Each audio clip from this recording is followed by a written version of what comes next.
NECN. The internet allows people from all over the world to connect with each other. Most of the time, those connections are positive. Sometimes, though, there can be tragic consequences. And that is the case in our cover story tonight. Last year, a 32-year-old man from London came to New England intending to have sex with someone he met on the internet. That meeting ended in his death. We offer this warning. Some may find the content of this story disturbing, and it is inappropriate for children. Here's NECN's Leslie Gatiss. In April of 2006, when a London man came to Boston, he planned to stay for a week. Usually, Adrian would have got off the plane and phoned home and said, "I've arrived." He didn't. 2 or 3 days later, pretty much disappeared off the face of the earth. His sister began to call, noticed that he had not responded to any of her phone calls. There had been no activity on his ATM card or credit cards. 32-year-old Adrian Exley had met a Lynn, Massachusetts man over the internet and planned to stay at his home on quiet Walcott Road near the ocean. That man was 48-year-old Gary LeBlanc, a Gulf Oil executive. We wasn't worried because it was just a friend of Adrian's he'd met on the internet. And he had communicated with him for quite some time. Yeah, at least 9 months to a year. Exley's mother didn't know that the two men had met on a bondage and discipline website. We don't believe that he knew exactly how far Gary LeBlanc was willing to go or would go. Certainly when he came over here, it was for what was described as a bondage and discipline vacation, where he would come and participate in this role-playing. He certainly didn't come over here with the intention of dying in a basement in Lynn. In June of 2004, Exley's body was found in a shallow grave in the Rockville Wildlife Management Area in Hopkinton, Rhode Island. Police were led there by information contained in a note that Gary LeBlanc wrote before he killed himself in a Claremont, New Hampshire parking lot. LeBlanc committed suicide 2 days after detectives who were looking for the missing Adrian Exley searched his Lynn home. It appears that Gary LeBlanc was, by day, carrying on a fairly normal lifestyle.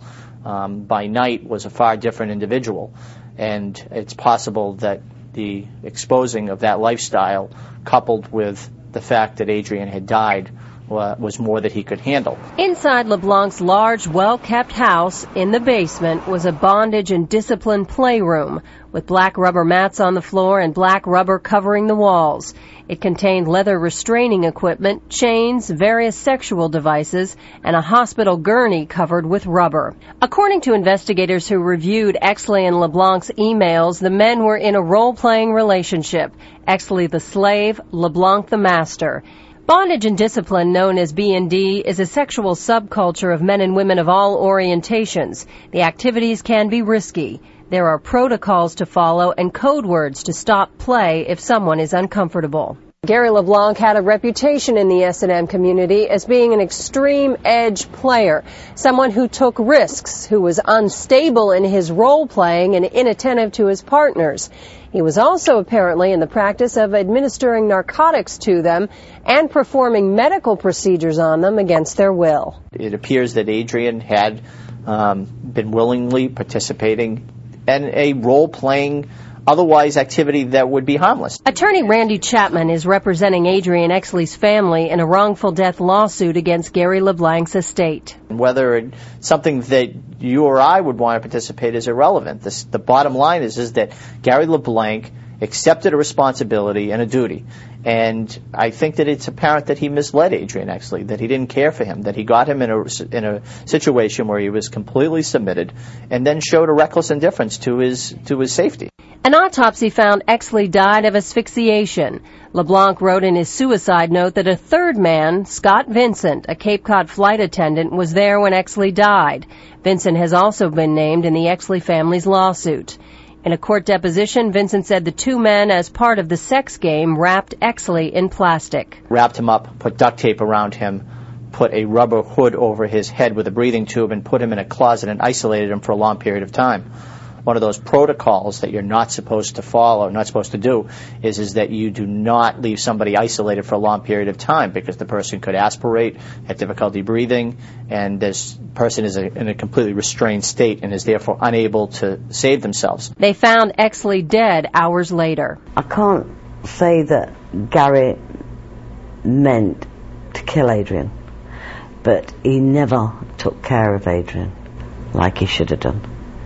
And that's what killed Adrian. It wasn't Adrian's fault, it was Gary and Scott's fault. Margaret Horner knew her son was gay, but did not know he was role-playing. She came to Boston last November to meet detectives who worked on the case and visit the area where her son's body was found. We want justice for Adrian. He was my baby.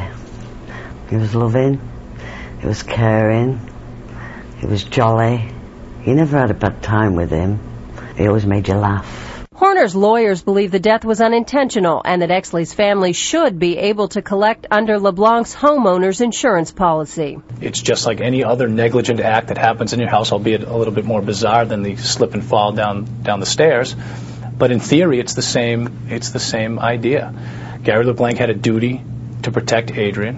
When he wrapped him up and covered him in a hood, he breached that duty. He didn't check on him, and that resulted in his death. Exley's mother believes this is a cautionary tale regarding the Internet.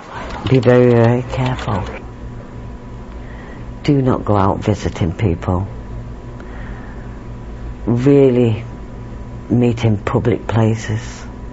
You know, do not go to people's houses. Do not let them come to your house until you really get to know these people. Because you don't know what you're dealing with. You don't know what you just don't know what's going to happen. Adrian was her only son. Leslie Gatiss, NECN.